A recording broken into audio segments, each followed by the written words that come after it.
तो धन्यवाद। पहले मुझे कहा जा रहा था कि ये मीट अगर 12 बजे करेंगे तो बेहतर होगा।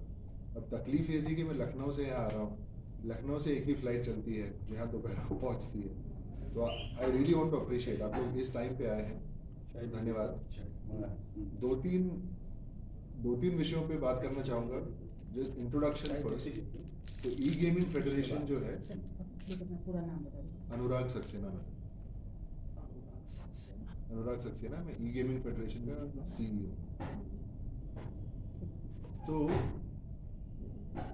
ई गेमिंग फेडरेशन का इंट्रोडक्शन तो सबसे पहले ये कि संविधान के हिसाब से अगर आप देखें तो दो तरह के गेम्स होते हैं, game of skill end game of chance. Game of skill simply वो गेम होता है जहाँ पे अगर आप सक्षम हैं तो आपके जीतने का चांस बढ़ जाता है, नहीं है तो जैसे फुटबॉल हो सकता है, चाहे आप फोन पे खेलने चाहे आप लाइफ में खेल लें, या चेस हो सकता है, जो भी। गेम ऑफ चांस वो होता है जैसे रोलेट हो गया या सिक्का उछालना हो गया, जिसमें आप जितनी भी प्रैक्टिस कर लें your probability of winning will stay the same. Constitutionally अगर आप देखा जाए तो जो स्किल बेस्ड गेम्स हैं वो सेंट्रल सब्जेक्ट है, जो चांस बेस्ड गेम्स हैं वो स्टेट सब्जेक्ट्स हैं जिनको सिंपल तौर पे हम लोग जुआ कहते हैं। अब चाहे वो लॉटरी हो या कसिनो हो या जो भी हो, तो गैम्बलिंग जिसको कहा जाता है। ई गेमिंग फेडरेशन जो है वो केवल स्किल गेम्स का फेडरेशन है।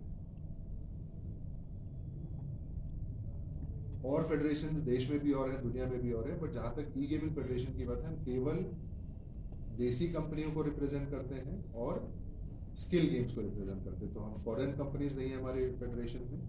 एंड चांस वाली कंपनी, गैम्बलिंग, कसिनो, अच्छा इसमें क्या है कि मैं कोई जजमेंटल नहीं हो रहा हूँ कि कसिनो सही है या गलत है, मैं जस्ट ये बता रहा हूँ कि हमारे इसमें नहीं है।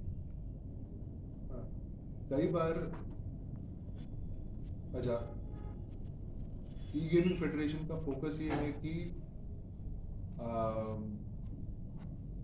कोइंसिडेंटली ऐसा रहा है कि हमारे मेंबर्स जो हैं वो थोड़े बड़े मेंबर्स हैं, तो नंबर ऑफ मेंबर्स कम है बट साइज ऑफ मेंबर्स काफी, तो एक कंपनी बड़ी बड़ी है, यूनिकॉर्न साइज की।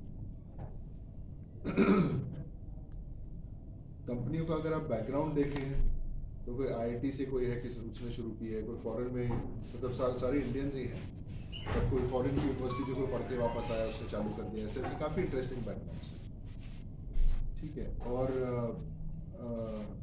मेन ऑब्जेक्टिव ये है कि कई बार हम लोग क्या देखते हैं कि न्यूज़ में ये आ जाता है कि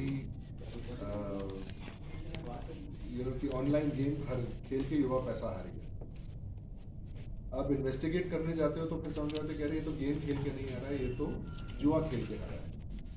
बट प्रवृत्ति ये होती है कि अगर कोई फ़ोन पे ऐसा करके तो सामने वाले को लगता है कि गेम ही खेल रहा होता है।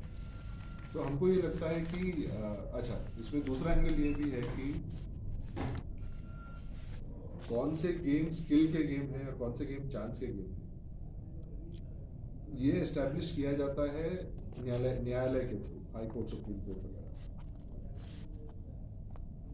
कई गेम्स ऐसे होते हैं कि सुप्रीम कोर्ट ने बोल दिया कि नहीं बॉस ये चांस का गेम नहीं है, ये जुआ नहीं है, फिर भी ऐसा हो सकता है कि पब्लिक को लगे कि अरे यार ये तो जुआ है, क्योंकि कई ऐसे सोशल नॉर्म्स रहते हैं, इंडिविजुअल नॉर्म्स रहते हैं। ये इंडिविजुअल मोरालिटी जो रहती है वो कॉन्स्टिट्यूशनल मोरालिटी से हल्की सी अलग रहती है। जैसे मैं अपने खुद का उदाहरण देता हूँ, ये मेरा पर्सनल मोरालिटी है कि मैं चमड़ा नहीं पहनता हूँ, ना मेरी घड़े चमड़े की है ना बेल्ट चमड़े की, कपड़ा देखेंगे और जूता देखेंगे वो कपड़े का जूता पहनता हूँ। पर अगर आप चमड़े का जूता पहने तो मुझे ये हक नहीं बनता बोलने का कि बॉस आपने जुर्म किया है कि आप गौ माता को अपने चरणों पर लगाए। क्यों? क्योंकि वो मेरी इंडिविजुअल मोरालिटी हो सकती है कि मैं वो ना करूं, बट आप जो काम कर रहे हो वो कॉन्स्टिट्यूशनली अलाउड है एज पर लॉ। तो कई बार हम लोग को ये